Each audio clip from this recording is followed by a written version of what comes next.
Magandang hapon, Pilipinas! Narito ang nagbabagang balita ukol sa leadership of quality. Narito si Nathaniel Lucido upang sabihin sa inyo ano nga ba ang leadership of quality. Nathaniel Lucido? Leadership and change for quality. Leadership for quality. Ang leadership for quality ay ang mahusay na pamumuno na naglalayong mapabuti at mapanatili ang mataas na kalidad ng trabaho, produkto o serbisyo sa isang organisasyon. Ito ay may kasamang pagtataguyod ng kultura ng kalidad, pagbibigay ng malinaw na mga inaasahan, at pagsusulong ng mga hakbang para sa tuloy-tuloy na pagpapabuti. Salamat, Lucido! Live from the Santa Monica, Nathaniel Lucido upang mag-interview kung ano pang ibang bahagi ng leadership. Nathaniel Lucido? Magandang hapon po sa atin lahat. Ako si Nathaniel Lucido at ngayon nandito ako sa Barangay Santa Monica upang mag-interview ng isang miyembro ng Sangguniang Kabataan. Magandang hapon po. Maaari ba malaman ninyong pangalan? Hi, I'm Wayne Sibu. Isa ka bang miyembro ng Sangguniang Kabataan dito sa Santa Monica? Yes. Maaari mo bang ibigay sa akin ang ibig sabihin ng leadership style? Ang leadership style ay may iba't ibang paraan ng pamumuno. Ilan sa mga halimbawa nito ay autocratic. Ang autocratic ay nag-iisa ang nagdidesisyon. At ang pangalawa naman ay democratic. Ang democratic naman ay pinapayagan ng pakikilahok ng iba sa desisyon. At ang pangatlo ay laissez-faire. Hinahayaan ng mga miyembro ng grupo na mga siwa ng kanilang sarili. Ayun lang. Pangalawang tanong, maaari mo bang ibigay sa akin ang ibig sabihin ng leadership style in a total quality setting? Ang leadership style in a total quality setting ay ang isang leader ay tinuturuan din niya ang mga kasamahan niya na matuto sa sarili niya. Sa sarili niyang paraan. Hindi lahat kailangan idudulot ng isang leader. Dapat alam din ng mga kasamahan niya na kailangan niyang matapos ang gawain ng maayos at sa sarili niyang paraan. Yun lang. Maraming salamat. Ngayon naman po, kasama pa natin na isang miyembro ng Sangguniang Kabataan dito sa Barangay Santa Monica. Maaari ko bang malaman yung pangalan? Ako nga pala si Aldrich P. Curtis. Maaari mo ba akong bigyan ng 5 tips and strategies you can use to better manage change within your workplace? Sure, no problem. First is, understand the process of change. Upang maunawaan ang proseso ng pagbabago ng sitwasyon. Pangalawa, preparation. Paghanda sa maging handa na haharapin ang mga hamon. Implementation. May kakayahang magbigay ng direction.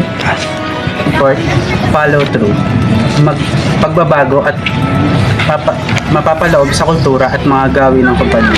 And last is, understand the forces of change. Gumawa ng isang plano na tumugon sa mga pangunahing alalahanin at mga alagang tanong. Po, ang huling miyembro ng Sangguniang Kabataan dito sa Barangay Santa Monica. Maaari mo bang ibigay sa akin yung pangalan? My name is Kate Shane Dantes. Pwede mo ba akong bigyan ng 5 best practices in leadership? Naman. The first one is respecting the importance of personal time. Pagpapahalaga sa kahalaga ng personal na oras ay ang pagbibigay ng respeto sa sariling panahon ng isang tao. The second one is a dedication to delegation.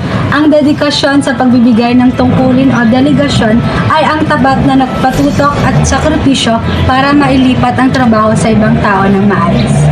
Next naman ay balancing focus on the big and the small. Ang pagpabalansa ng atensyon sa malaking layunin at maliit na detalye ay mahalagang bahagi ng magandang pamumuno. Next is ignoring elusive rivalries. Ang pagsasantabi ng mga huwad na alitan ay isang mahusay na hakbang sa pamumuno. Last is the learning the business from all levels. Ang pag-aaral ng negosyo mula sa lahat ng antas ay isang magandang praktika sa mga pamumuno upang mas maunawaan ang buong sistema at makapagbigay ng epektibong gabay. At sa aking huling katanungan, maaari mo bang ibigay sa akin ang ibig sabihin ng leaders as mentors? Disenyo ito upang matulungan ang mga empleyado na maghanda para sa mga posisyon ng pamumuno. Yun lamang po at maraming salamat sa pakikinig sa aming balita. Nagbabalita, John Nathaniel Lucido. Maraming salamat, Nathaniel Lucido, sa pagdagdag kaalaman ukol sa leadership.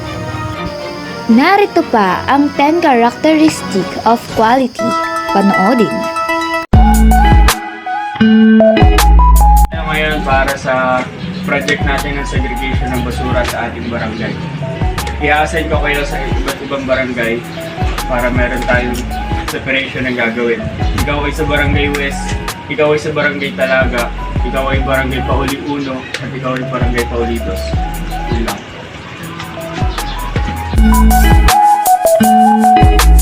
Suggestion ko ay pagpapatayo ng mga basurahan sa bawat kanto at paglalagay ng mga signage na di nabubulok at Sige, ganda plano yun.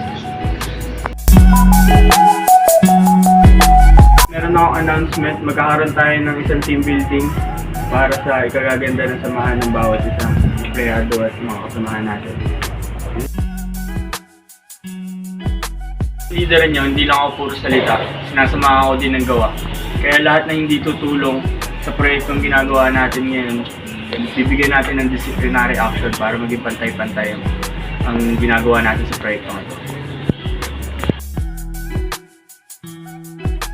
Bilang leader nyo, hindi lang ako laging pwedeng masusunod. Huwag kayong mahihiya na magbigay sa akin ng mga suggestion nyo.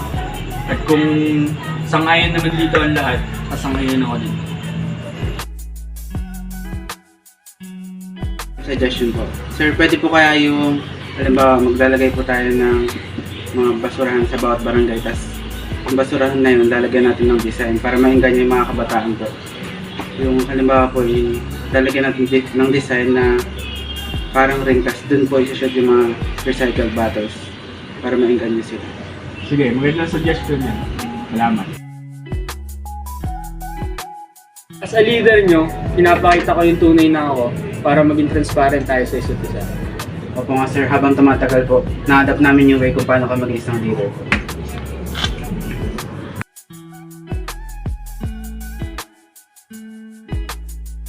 Ako, bilang leader nyo, ako na magsasabi sa inyo na huwag kayong matatakot o mahihiya magsalita o magtanong, lalo't lalo na kung makakatulong ito sa ginagawa natin.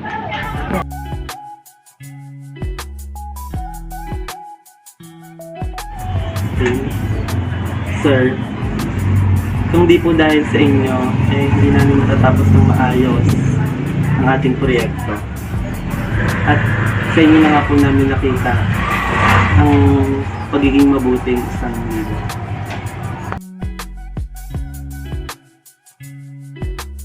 Naman po namin sa inyo na magaling kayo mag-manage ng time. Kahit marami kayong busy schedules, lagi pa rin po kayong present sa mga meetings or agendas. Ayan ang nagbabagang balita sa hapon na ito. Ako ang inyong reporter, Jamaica Funtilar. Maraming salamat.